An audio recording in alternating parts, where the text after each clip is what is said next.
Toi qui es sorti du Père, au Père tu nous mènes. Au nom du Père et du Fils et du Saint-Esprit. Amen. Chers amis, bienvenue dans ce quotidien Jésus numéro 144. Nous sommes aujourd'hui le mercredi de la 5e semaine de Carême. Nous sommes au 31e jour de Carême.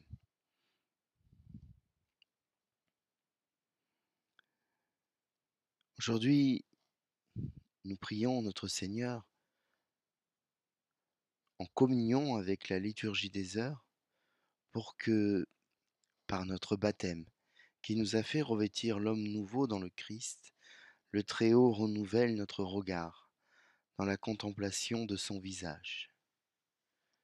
Donne-nous, Seigneur, d'être des yeux nouveaux pour te voir en tout humain. Affermis en nos cœurs la douceur et la patience afin que nos œuvres témoignent de toi. Apprends-nous à pardonner comme tu pardonnes et à rendre grâce pour ta grande miséricorde. Établis le monde dans la paix du Christ, qui est lumière et vérité, car en toi est la source de toute vie, et assagis les turpitudes de ces temps. Je rends grâce particulièrement pour notre frère Joseph, qui m'aide à animer cette communauté, apportant tellement plus qu'il ne l'imagine, ainsi que pour vous tous, qui nous lisez et nous écoutez. Oui, espérons et bénissons le Seigneur, il est bon, éternel est son amour. En lui, rien n'est impossible. Seigneur, prends pitié. Ô Christ, prends pitié. Seigneur, prends pitié. Bienvenue à toutes, à tous. Bienvenue aux nouveaux priants. Bienvenue aux anciens, aux premiers. Merci pour vos commentaires et merci aussi de partager ces publications afin qu'elles soient connues des personnes d'Hosanna ou des personnes autour de vous.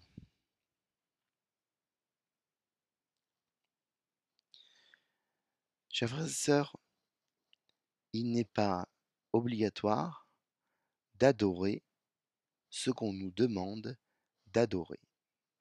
Il n'est pas obligatoire de céder à la parole unique et de faire comme tout le monde. Cela n'est pas parce qu'une majorité dit une chose qu'elle est vraie. Cela n'est pas parce qu'une majorité adore une chose qu'elle est juste. Si nous cherchons à suivre la meute, nous risquons fort de nous perdre dans le bois. Car celui qui suit la meute ne fait pas partie de la meute, mais est en marge de la meute, à la traîne de la meute. Alors, autant ne pas la suivre, car la meute n'a qu'un seul objectif, piéger sa proie pour la manger. Refusons catégoriquement d'obéir à la loi du plus fort, car si les chrétiens devaient avoir une loi autre que celle de Dieu, ce serait celle du plus faible. Saint Paul nous le dit, c'est lorsque je suis faible que je suis fort. La faiblesse n'est pas une marque de déshonneur, mais un principe de réalité.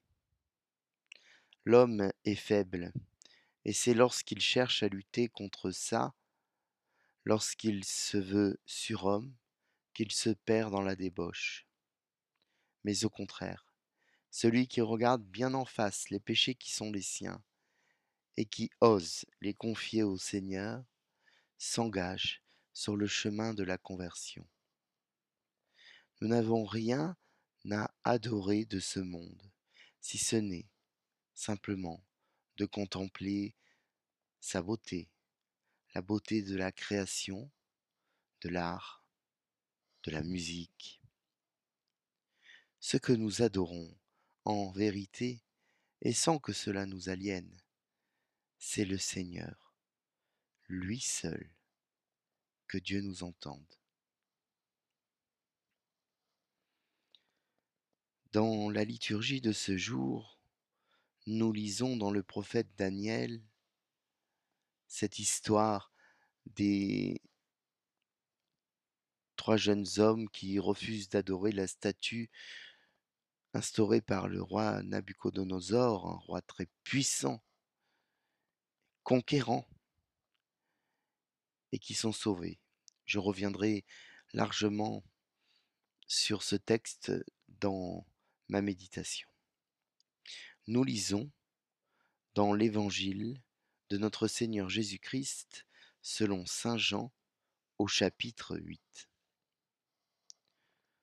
En ce temps-là, Jésus disait à ceux des Juifs qui croyaient en lui, « Si vous demeurez fidèles à ma parole, vous êtes vraiment mes disciples, alors vous connaîtrez la vérité, et la vérité vous rendra libre. » Ils lui répliquèrent, « Nous sommes la descendance d'Abraham, et nous n'avons jamais été les esclaves de personne.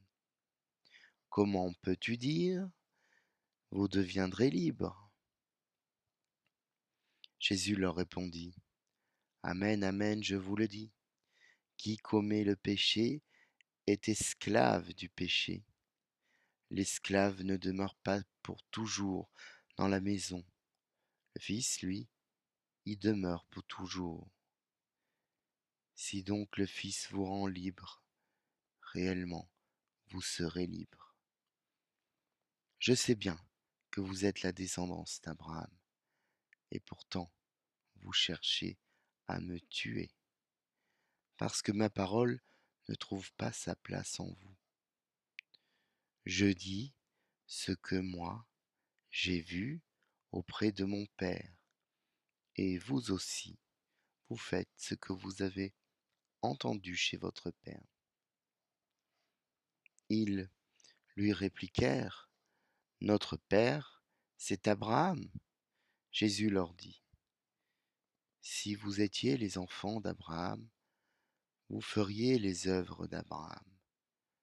Mais maintenant, vous cherchez à me tuer, moi, un homme qui vous ai dit la vérité que j'ai entendue de Dieu. Cela, Abraham ne l'a pas fait. Vous, vous faites les œuvres de votre Père. Ils lui dirent, nous ne sommes pas nés de la prostitution, nous n'avons qu'un seul Père, c'est Dieu. Jésus leur dit, si Dieu était votre Père, vous m'aimeriez, car moi, c'est de Dieu que je suis sorti et que je viens. Je ne suis pas venu de moi-même, c'est lui qui m'a envoyé. Nous acclamons ta parole. Louange à toi, Seigneur Jésus.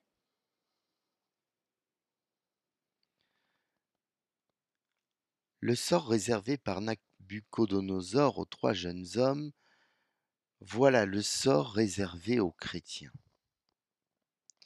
Voici qu'ils ont refusé d'adorer la statue, car ils placent leur foi dans le Dieu un, le Dieu d'Abraham, d'Isaac, de Jacob, le Dieu de Moïse, dont son saint nom est Yahvé. Par la terreur, beaucoup de Juifs ont fait acte d'abandon et d'apostasie pour éviter la mort, mais ce n'est pas le cas de nos 3 hommes. Alors, le grand, le puissant Nabuchodonosor fait venir jusqu'à lui ceux qui osent s'opposer à sa superbe, se disant que devant lui, ils ploieront. Cela n'est pas le cas. Ils restent fidèles à ce qu'ils sont. Ils restent fidèles à ce qu'ils croient. Ils ne redoutent aucune peine, car leur réconfort est dans le Seigneur. Alors, Nabuchodonosor ordonne qu'on allume la fournaise et qu'on la chauffe encore plus, toujours plus, et qu'on y jette ceux qui ont osé nier son autorité. Le monde fait bien office aujourd'hui de Nabuchodonosor. Le monde nous expose de multiples statues qui sont de multiples adorations. L'argent, le pouvoir, la puissance, la drogue, l'alcool, la pornographie. Quiconque cherche à noyer son mal-être trouvera une outre à son goût. Quiconque cherche à se perdre dans la prostitution de son âme n'aura qu'à lever le petit doigt, car ils sont nombreux, ils sont multiples, les sentiers de la perdition. Comme Nabuchodonosor, le monde se nourrit de cela, se gonfle de cela, s'enfle de cela, et augmente son emprise toujours plus grande, toujours plus lourde. Quant au prince de ce monde, Satan, à l'origine de tout ce qui peut être mauvais, et pourtant d'apparence attrayante, il veille à ce que personne n'échappe à ce sort. Ce si triste sort que celui de nier son âme, de vendre son âme, pour quelques minutes de plaisir qui seront aussi vite passées. Oh, je sais bien ce que certains diront ou penseront en entendant ces paroles. Cet homme, moi, est un moraliste, un puritain, un cul béni, qui nous assomme avec ses bondieuseries et nous culpabilise dans notre corps.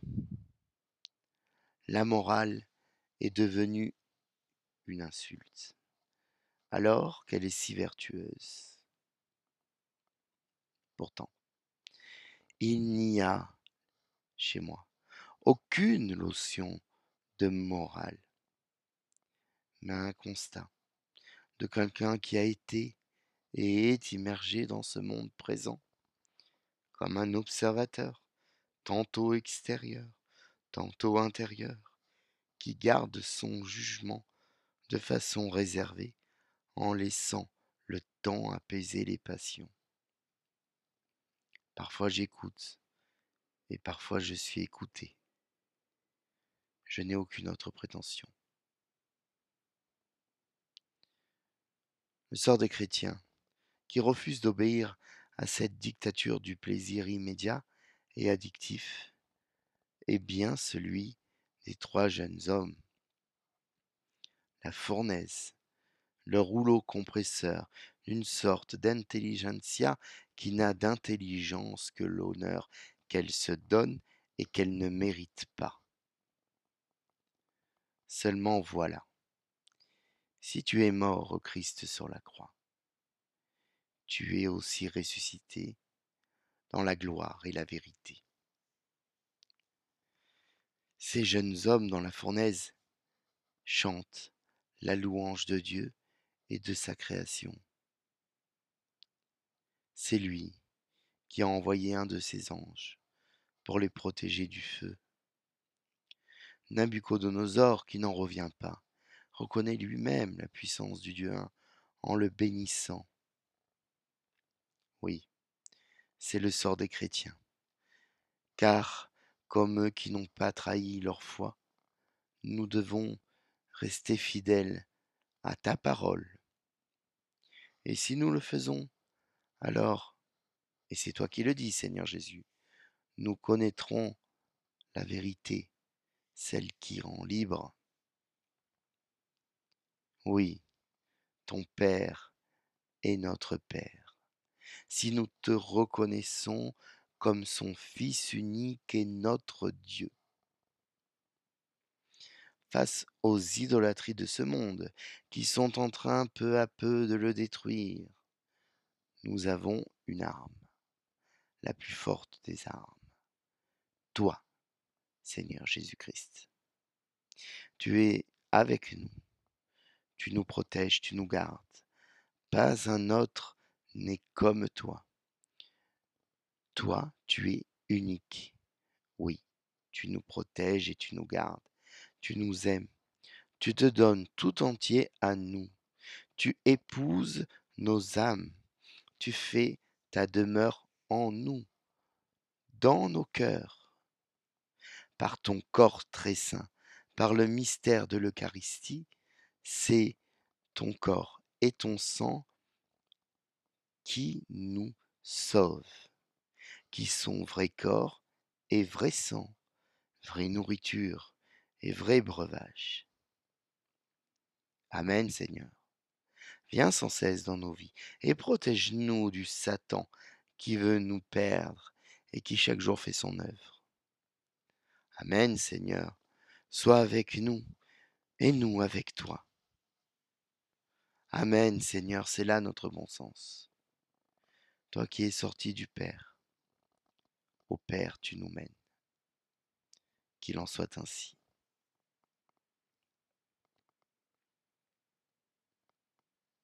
Prions, chers frères et sœurs.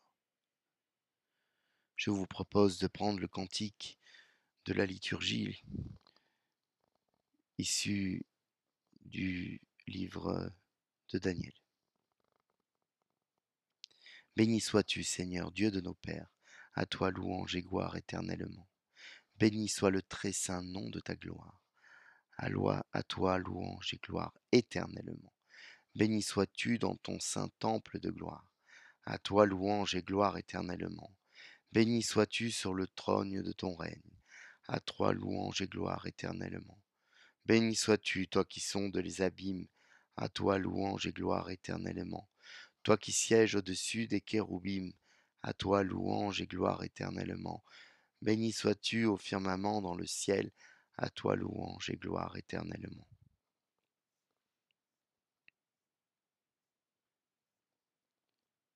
Prions.